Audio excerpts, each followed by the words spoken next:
Assalamualaikum warahmatullahi wabarakatuh. Perkenalkan, nama saya Anggisa Gipa dari kelas 12 IPS 3. Di sini saya akan menjelaskan materi mengenai wilayah, perwilayahan, dan tata ruang. Sebelumnya, ada yang tahu gak wilayah itu apa? Nah, wilayah itu adalah suatu tempat di permukaan bumi yang memiliki karakteristik khas, sehingga suatu wilayah dapat dibedakan sesuai dengan karakteristiknya masing-masing. Wilayah sendiri memiliki 3 jenis. Yang pertama ada wilayah formal, wilayah fungsional, dan wilayah konseptual. Apa sih wilayah-wilayah tersebut? Wilayah formal adalah wilayah yang terdapat satu atau lebih kesamaan karakter yang membedakan dengan wilayah sekitarnya. Biasanya cenderung bersifat statis dan homogen. Apa sih statis dan homogen itu? Nah, statis itu adalah keadaan di mana berdiam diri gitu, diam. Sedangkan homogen artinya banyak dan beragam, seperti itu. Contoh dari jenis wilayah formal adalah kota, kabupaten, seperti itu. Nah, kemudian yang kedua ada wilayah fungsional. Wilayah fungsional itu adalah wilayah yang terdapat satu titik pusat yang berhubungan dengan wilayah sekitarnya. Biasanya bersifat dinamis. Nah, dinamis itu adalah keadaan yang bergerak, seperti itu.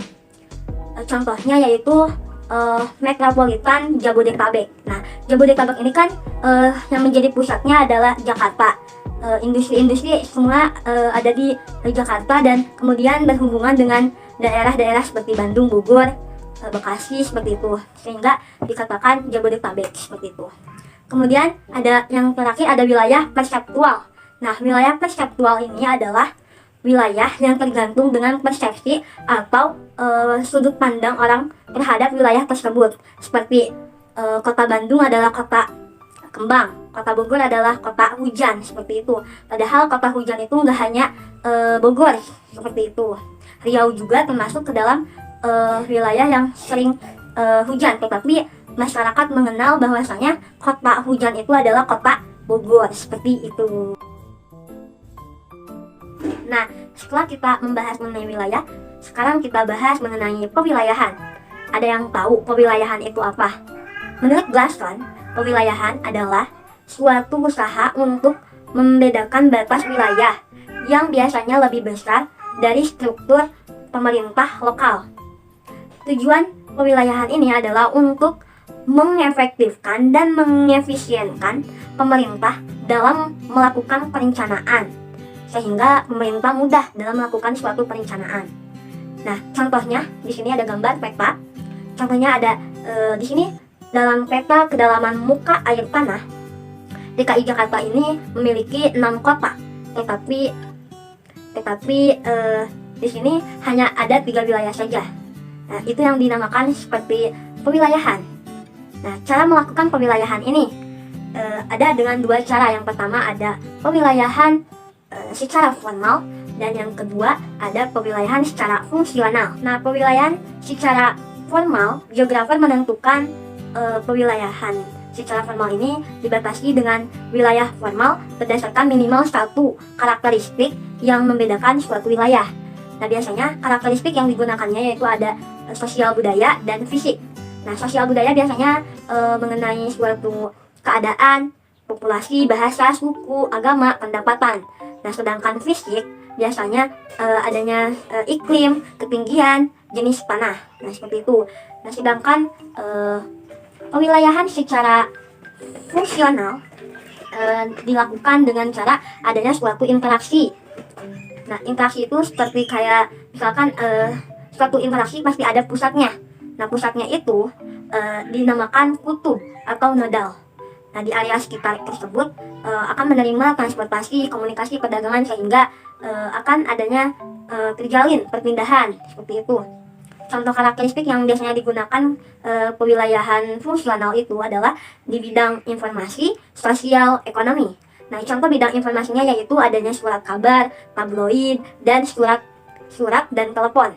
Nah, di bidang sosialnya ada arus undangan dan kemanusiaan pasien berobat, seperti itu contohnya. Nah, ada lagi yang bidang ekonominya yaitu arus penumpangan angkutan umum atau bus. Nah, seperti itu yang dinamakan dengan pewilayahan antara pewilayahan secara formal dan secara fungsional. Nah, ada contoh-contohnya dapat kita lihat di sini. Itu adalah peta yang menunjukkan pewilayahan formal secara fisik. Nah, kita bisa lihat juga pewilayahan formal secara sosial budayanya ini. Nah, kita bisa lihat juga biasanya kalau misalkan melakukan pewilayahan fungsional, biasanya caranya itu yaitu menghitung. Kenapa?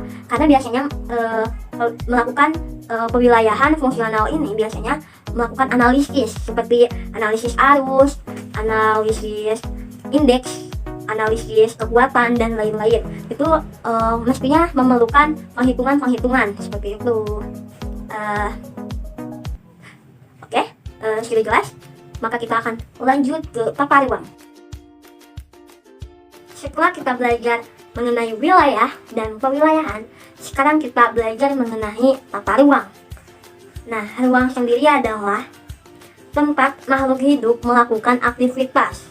Nah, sedangkan tata ruang adalah wujud dari tempat makhluk hidup melakukan segala aktivitas yang dilakukannya, seperti itu. Nah, ada tujuan dari tata ruang sendiri. Yang pertama, terwujudnya keharmonisan dalam lingkungan. Yang kedua, terwujudnya keterpaduan dalam penggunaan sumber daya alam dan buatan. Nah, ada juga faktor adanya suatu tata ruang adalah yang pertama karena kondisi fisik negara yang rentan terhadap bencana. Yang kedua yaitu adanya politesi negara yang melakukan suatu sumber daya alam manusia, populasinya gitu. Nah, kemudian yang ketiganya ada keadaan ekonomi, sosial, budaya, dan politik. Yang keempatnya ada geostrategi, geopolitik, dan geoekonomi, seperti itu.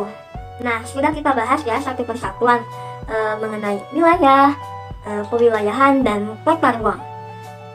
Semoga video ini dapat bermanfaat dan dapat menambah ilmu bagi yang menonton, seperti itu, bagi yang menonton dan bagi saya juga ya.